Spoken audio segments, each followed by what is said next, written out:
Hello and welcome. In today's video, we will see some more sentences about the transformation of the voice, how to change the voice. Alright, now look this sentence. आता हे sentence पाहूया आपण. My friend sent me a gift. याच्या आधी 3 टाईपचे वेगळे sentence घेतलेले आहे आपण. ठीक आहे, हा जर व्हिडिओ तुम्हाला पाहायचा असेल तर आता सध्याचा जो व्हिडिओ आहे याच्यावर आपण समजा मूव केला ना कर्सर वगैरे तर टॉपच्या साईडला असं आयचं चिन्ह तुम्हाला दिसेल, असं आयचं चिन्ह. त्याच्यावरती क्लिक जर केलं तर तुम्हाला याच्या आधीचा व्हिडिओ सुद्धा पाहायला मिळेल. ओके, हे लक्षात ठेवायचं. ऑलराईट, सो हे समोरचं सेंटेन्स, चौथ्या टाईपचं sentence. My friend sent me a gift. आता याच्यात कुठला फरक आहे पहा. आपल्याला चेंज करायचा आहे. हा सुद्धा ॲक्टिव्ह व्हॉइस टू पॅसिव्ह व्हॉइसच आहे. कसं ओळखायचं आहे मागच्या व्हिडिओमध्ये तुम्हाला सांगितलं. पुन्हा एकदा आपण पाहूया. सुरुवातीला वर्बकडे पाहायचं. जर व्हॉइस चेंज करायचा असेल किंवा व्हॉइस ओळखायचा असेल तर पहिल्यांदा वर्बकडे. हा माय फ्रेंड सब्जेक्ट झाला. सब्जेक्टच्या समोर येतो वर्ब. सेंट हा वर्ब झाला. राईट. जर हा वर्ब टू बीचं रूप आणि पास्ट पार्टिसिपल ऑफ वर्ब म्हणजे V3 क्रियापदाचं तिसरं रूप. या स्वरूपामध्ये कसं टू बीचं रूप आणि क्रियापदाचं तिसरं रूप या पद्धतीनं जर तुमचं वर्ब या स्ट्रक्चरमध्ये जर असेल तर त्याला म्हणायचा पॅसिव्ह व्हॉइस. नसेल तर ॲक्टिव्ह व्हॉइस. दिसतं टू बीचं रूप नाही म्हणजे हा ॲक्टिव्ह व्हॉइस. हा आपला वर्ब आहे ॲक्टिव्ह व्हॉइस मधला. आता मी आणि गिफ्ट. वर्ब नेमका कोणता जर ओळखायचं असेल तर काय म्हटलं, कशाने विचारायचं आपण. कशाने? पहिल्यांदा व्हॉट मी किंवा मग होम मी. दोन पैकी कशानेही क्वेश्चन करा. तुम्हाला जे आन्सर मिळेल ते ऑब्जेक्ट. ओके, आता ह्याच्यामध्ये पहिल्यांदा व्हॉटनी क्वेश्चन करू. My friend sent me a gift. My friend sent माझ्या मित्रांनी पाठवलं. व्हॉट काय पाठवलं? गिफ्ट पाठवलं म्हणजे हा झाला आपला ऑब्जेक्ट. हुमनी पण क्वेश्चन करून पाहू. My friend sent a gift. Gift पाठवलं. कुणाला पाठवलं? मला पाठवलं. म्हणजे ह्याचं सुद्धा आन्सर आपल्याला मिळालं. याचा अर्थ इथे एक सोडून दोन ऑब्जेक्ट झाले. ठीक आहे. आता सुरूच आहे आपलं म्हणून सांगतो. जर आपल्याला व्हॉटच्या क्वेश्चनचं आन्सर जे मिळत असेल, जसं इथे आपल्याला व्हॉटच्या क्वेश्चनचं आन्सर कोणते मिळालं? माय फ्रेंड सेंट व्हॉट काय पाठवलं? A gift. हे झालं direct object. OD, D for direct. Okay, हे झालं डायरेक्ट. व्हॉटचं जे आन्सर असेल ते डायरेक्ट ऑब्जेक्ट आणि होमचं जे आन्सर असेल ते इनडायरेक्ट ऑब्जेक्ट. हे इनडायरेक्ट ऑब्जेक्ट, हे डायरेक्ट ऑब्जेक्ट. ज्या वेळेला सेंटेन्सची कन्स्ट्रक्शन असते त्यावेळेला पहिल्यांदा इनडायरेक्ट ऑब्जेक्ट येतो, त्याच्यानंतर डायरेक्ट ऑब्जेक्ट येतो. ओके, म्हणजे डायरेक्ट ऑब्जेक्ट इनडायरेक्ट ऑब्जेक्टच्या आधी येत नाही का? बिलकुल येतो. पण जर आला तर मग मात्र हे असं होत नाही. मग कन्स्ट्रक्शन कशी होईल? My friend sent a gift to me. हा टू प्रिपोजिशन लागतो. पण जर इनडायरेक्ट ऑब्जेक्ट सुरुवातीला आला तर हे टू प्रिपोजिशन लागत नाही. एवढा फक्त ह्या कन्स्ट्रक्शनमध्ये फरक. आता आपण आपल्या मुद्द्यावरती येऊ की जर ॲक्टिव्ह व्हॉइस मधल्या सेंटेन्समध्ये दोन ऑब्जेक्ट्स आले, इनडायरेक्ट ऑब्जेक्ट आणि डायरेक्ट ऑब्जेक्ट दोनही ऑब्जेक्ट्स आले तर काय करायचं? पहा, पॅसिव्ह व्हॉइस करत असताना ह्याचा अशा सेंटेन्सचा पॅसिव्ह व्हॉइस जर करायचा असेल तर दोन ऑब्जेक्ट्सपैकी कोणत्याही एका ऑब्जेक्टला सुरुवातीला आणलं तरीही चालेल. दोन ऑब्जेक्ट्सपैकी कोणत्याही एका ऑब्जेक्टला सुरुवातीला आणलं, सब्जेक्टच्या ठिकाणी आणलं तरी चालेल. पण जेव्हा आपण विचार करतो त्यावेळेला प्रायोरिटी कोणाला द्यायची? डायरेक्ट ऑब्जेक्टची इनडायरेक्ट ऑब्जेक्ट. तर इनडायरेक्ट ऑब्जेक्टला कन्व्हेन्शनली असं आपण प्रायोरिटी देतो. डायरेक्ट ऑब्जेक्ट आणि इनडायरेक्ट ऑब्जेक्ट असेल तर नॉर्मली आपण इनडायरेक्ट ऑब्जेक्ट सुरुवातीला घ्यायचा. म्हणजे मी हा सुरुवातीला जर इकडे आला, सब्जेक्टच्या ठिकाणी जर आला तर हा मीचं काय बनेल? आय. का बरं आय बनेल? कारण ही पोस्ट आहे, ही जागा आहे ऑब्जेक्टची. म्हणून प्रोनाउनचं जे रूप आहे ते मी, पण आता वर्बच्या अलीकडची जागा कोणाची, सब्जेक्टची, म्हणून मीचं रूप बनेल आय. Got it. म्हणून मी इकडे आल्यानंतर बनेल आय. त्याच्यानंतर वर्ब लागेल. वर्ब कसं पाहिजे, टू बीचं रूप आणि क्रियापदाचं तिसरं रूप. राईट. म्हणून आता टू बीचं रूप पाहूया. हे वर्बला विचारायचं. वर्ब कोणत्या टेन्समध्ये आहे, हा पास्ट टेन्समध्ये. म्हणून टू बीचं रूप आहे ना, सेंड, सेंट, सेंट, हा पास्ट टेन्स आहे सेंडचा, SEND चा पास्ट टेन्स SENT. म्हणून पास्ट टेन्स मध्ये असल्यामुळे टू बीची रूप कोणती घेऊ आपण, पास्ट टेन्स मधले वॉज किंवा वर. आता हे याच्यावर वॉज की वर याच्यावर ठरेल. हा सिंग्युलर एकवचनी, त्याच्यामुळे काय ना वॉज. अनेक वचनी असतात तर वर आला असतात. टू बीचं रूप आलं. आता क्रियापदाचं तिसरं रूप, सेंटचं तिसरं रूप कुठलं आहे, सेंट, म्हणून सेंट. याच्यानंतर डायरेक्ट ऑब्जेक्टला इथे जागा द्यायची, याला आणायचं नाही, इथं मात्र पथ्य पाळायचं. याच्यानंतर direct object, a gift.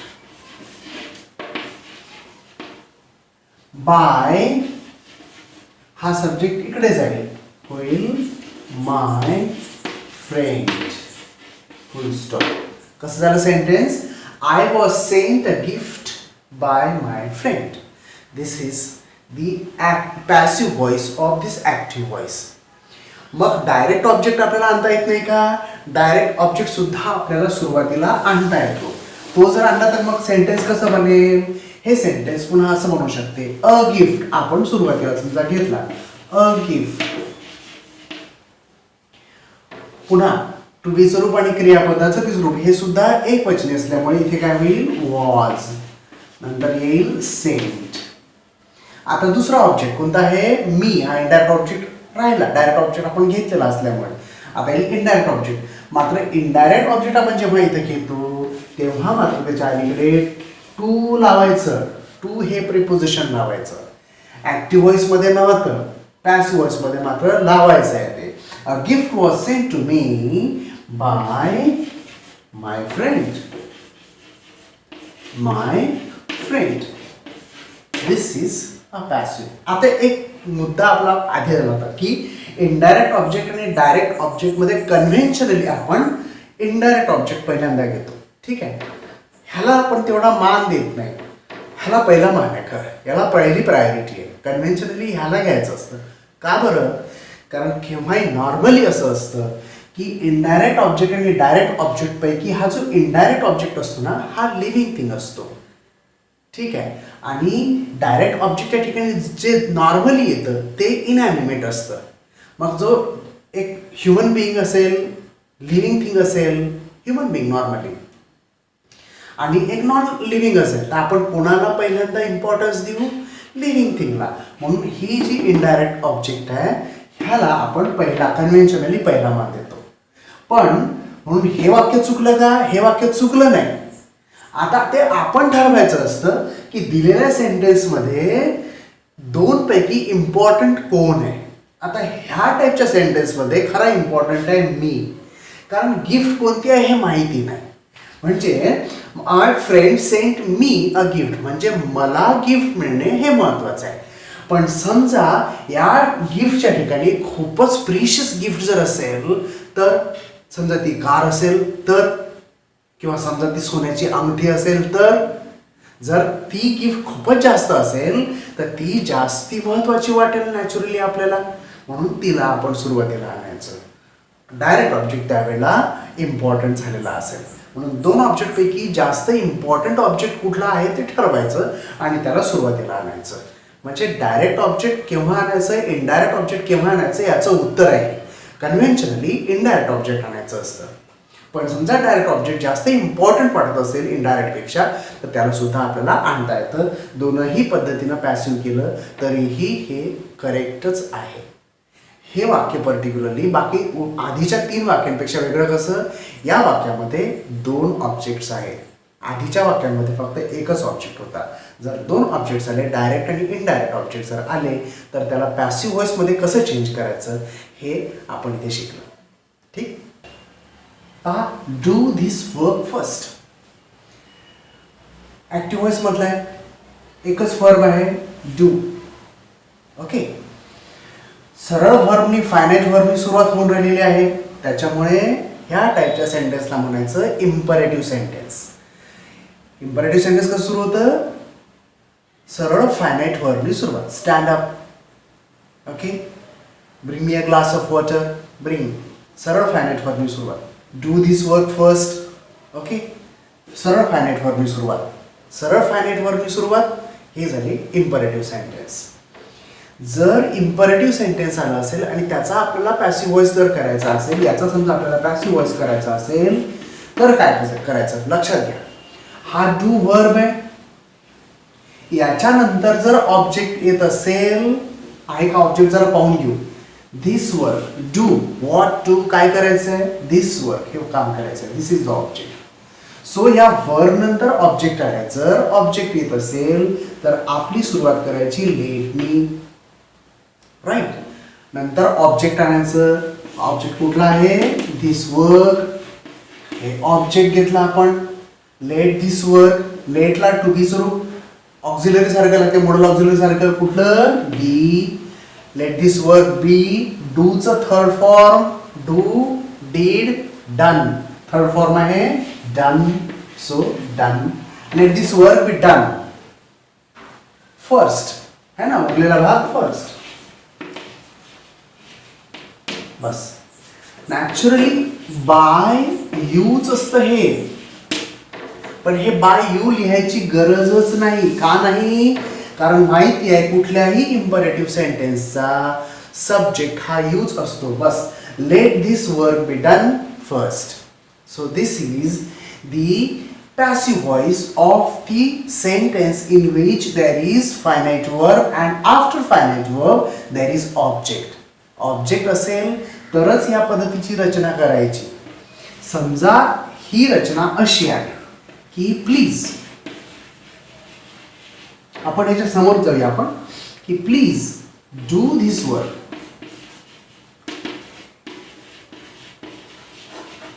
First असं जर आलं तर असं नाही करायचं. इकडे असा चेंज नाही करायचा, कारण हा प्लीज रिक्वेस्ट दर्शवणारा शब्द आहे. त्याच्यामुळे याचा पॅसिव्ह व्हॉइस करत असताना जरा वेगळ्या पद्धतीने पॅसिव्ह व्हॉइस करायचा, की हा रिक्वेस्ट दर्शवला गेला पाहिजे. याचा सब्जेक्ट नेहमीच यू असतो ह्या इम्परेटिव्ह सेंटेन्सचा, म्हणून इथे पहिल्यांदा लिहायचं यू आर. प्लीज असल्यामुळे रिक्वेस्टेड झाला पॅसिव्ह व्हॉइस. टू बी स्वरूप आणि क्रियापदाचं तिसरं रूप. You are requested. इथे इन्फिनिटिव्ह लावायचा, याचा इन्फिनिटिव्ह करायचा. To do. इन्फिनिटिव्ह माहिती ना, टू आणि क्रियापदाचं मूळ, याचा इन्फिनिटिव्ह करायचा. To do. You are requested to do this work first. Okay, this is. जर प्लीज याच्या आधी आला तर मग मात्र आपली रचना पॅसिव्ह व्हॉइस करत असताना अशी होईल. You are requested to do this work first. ठीक आहे. ओके, याच्यानंतर आपण पाहू की जर या फायनाईट वर्ब नंतर ऑब्जेक्ट आलाच नाही तर त्याचा पॅसिव्ह व्हॉइस होणार नाही का? होईल, जरूर होईल. होईल अभ्यास. आता हे सेंटेन्स, थर्ड सेंटेन्स पाहूया आपण. Enter by the next door. आता हा फायनाईट वर्ब आहे एंटर, पण याच्यानंतर ऑब्जेक्ट कुठेच नाही. ओळखा. व्हॉट, काय एंटर? आन्सर नाही. Home, home enter? आन्सर नाही. म्हणजे याच्यानंतर ऑब्जेक्ट नाही. जर फायनाईट वर्ब नंतर ऑब्जेक्ट नसेल तर काय करायचं? तर लेटनी सुरुवात करायची नाही. तर हे वाक्य याच्यातला मूड कोणता आहे तो पाहायचा. Enter by the next door साधी सिंपल इन्स्ट्रक्शन आहे की तुम्ही समोरच्या दरवाजाने या किंवा वेगळ्या दरवाजाने या, इन्स्ट्रक्शन आहे. म्हणून इथे असं म्हणता येतं आपल्याला, यू आर इन्स्ट्रक्टेड. हा शब्द तुम्हाला वेळेवर नाही आठवला तर सिंपल तुम्हाला माहिती असलेला शब्द हा लिहिला तरी चालेल. यू आर आस्क्ड चालेल. यू आर आज झालं की याला इन्फिनिटिव्ह मध्ये चेंज करून टाकायचं है ना. एंटरचं करायचं to enter by the next door.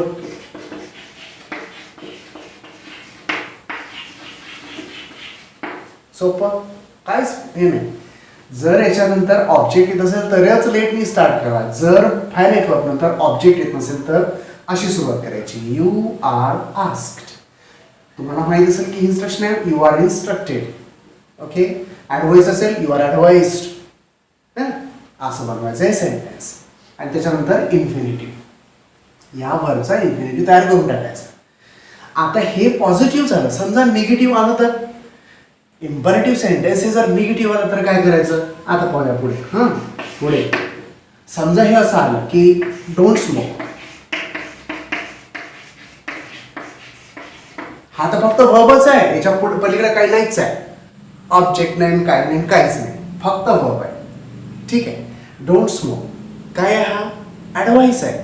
म्हणून सरळ काय करायचं यू आर ॲडवाइस्ड SED CED नाही ADVICE हा नाउन ADVISE हा वर्ब म्हणून पास्ट टेन्स करायचं आहे ADVISED. यू आर ॲडवाइस्ड पुन्हा याचं निगेटिव्ह करायचं. आता इथे टू आणि क्रियापदाचं रूप लावलं होतं टू एंटर. इथे काय करायचं नॉट टू. डोंटचं करायचं not to smoke. Not to smoke.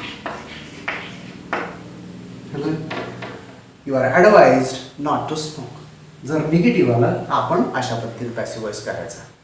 All right. आता हे सेंटेन्स पहा. Did you see the Taj Mahal. Question आहे इंट्रोगेटिव्ह सेंटेन्स आहे. आता बरोबर लक्षात ठेवायचं. जर क्वेश्चन तुम्हाला आला आणि तो जर डू डज किंवा डीडनी सुरू होणारा असेल. कशाने डू डज आणि डीडनी सुरू होणार असेल तर तुमचा पॅसिव्ह व्हॉइस सुरू व्हायला पाहिजे am is are was verb पैकी कुठल्या तरी टू बीच्या रूपाने. आता कसं ठरवायचं हे. डीड आहे म्हणजेच आपल्याला सुरुवात करायची आहे वॉज किंवा वर्ब. इथं डू किंवा डज जर असता तर आपण सुरुवात केली असती एम इज आर. का बरं. डीड आहे म्हणून पास्ट टेन्स मधले टू बीची रूप वॉज किंवा वर्ब. इथं डू किंवा डज असता तर प्रेझेंट टेन्स म्हणून प्रेझेंट टेन्स मधले टू बीची रूप एम किंवा इज किंवा आर. इथपर्यंत बरोबर. पुढे आता इथे आपण वापरणार आहोत वॉज किंवा वर्ब. हे कोणावर डिपेंड करेल ऑब्जेक्ट वरती. आता आलं पुन्हा सब्जेक्ट वर्ब ऑब्जेक्ट पुन्हा पाहून घ्यायचे. यू सब्जेक्ट सी हा वर्ब द ताजमहल हा झाला ऑब्जेक्ट. करेक्ट. आता ऑब्जेक्ट कसा आहे एकवचनी. मग वॉज येईल की वर येईल. वॉज. that's absolutely correct. म्हणून सुरुवात करायची आपण वॉज या टू बीच्या रूपानंतर मग आणायचं ऑब्जेक्टला द ताजमहल. राईट. आता टू बीचं रूप आलं क्रियापद पाहिजे. टू बीचं रूप आलं आता फक्त पाहिजे क्रियापदाचं तिसरं रूप.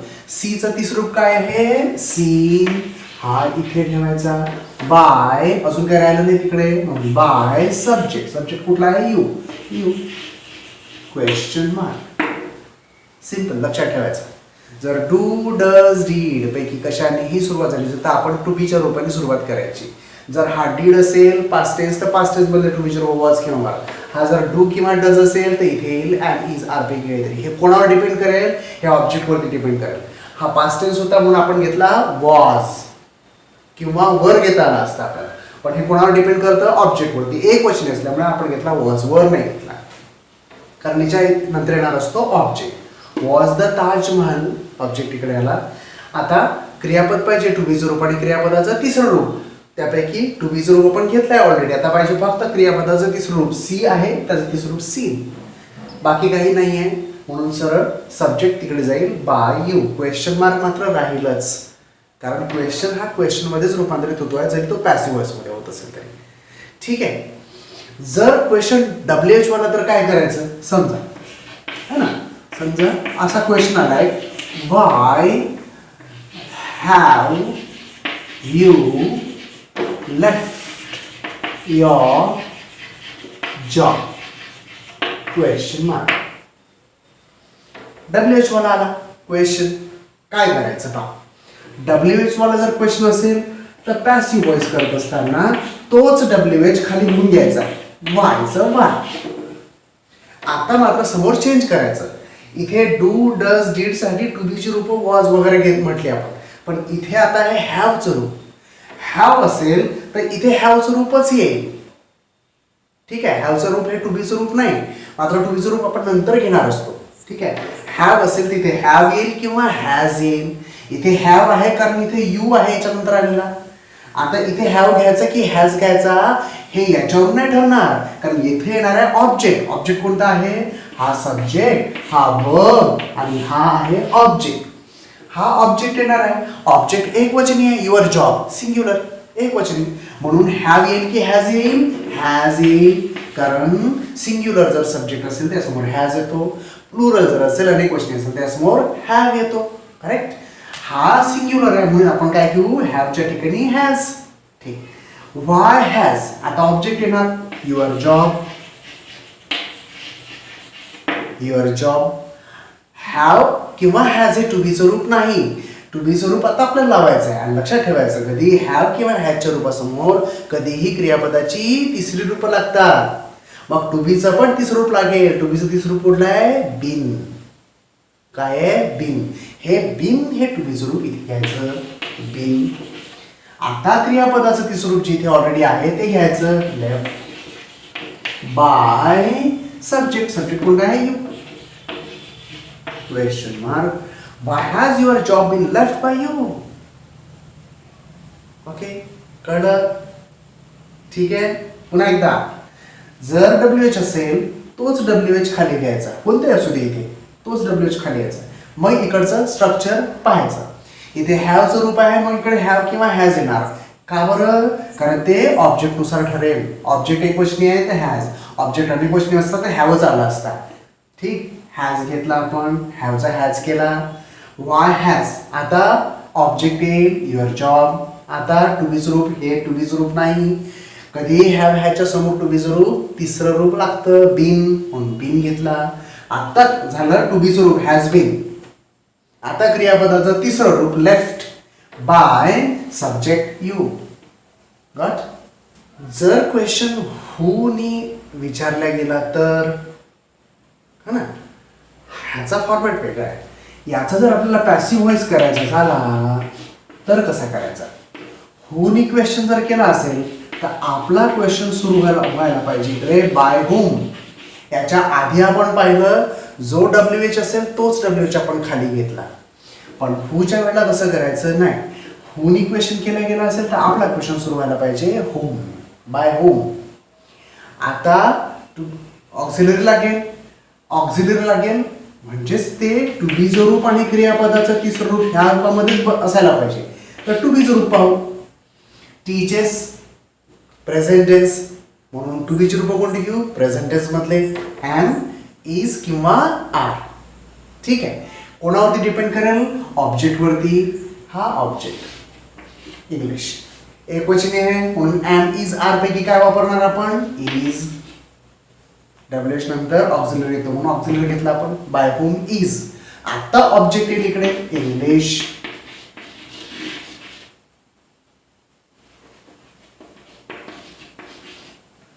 आता क्रियापदाचं तिसरं रूप, टीचचं तिसरं रूप टॉट. बाय होम इज इंग्लिश टॉट, हा यू आला आहे त्याच्या अलीकडे टू यू.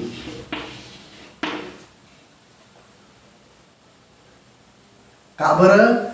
कारण पुन्हा इथे इनडायरेक्ट आणि डायरेक्ट ऑब्जेक्ट. हेच आपल्याला असे म्हणता येतं की बाय हुम आर यू टॉट इंग्लिश? Question mark. असं होतं हे असं पण होऊ शकतं. बाय हुम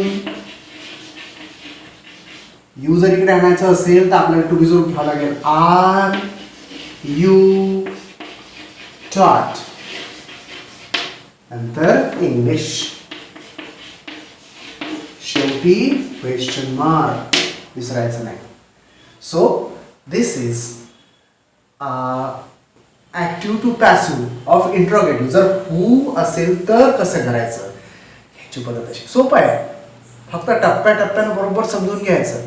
ॲक्टिव्ह पॅसिव्ह केव्हा वापरतात हे समजून घ्यायचं. ट्रान्सफॉर्मेशन कसे करायचे ते समजून घ्यायचं. राईट? येस.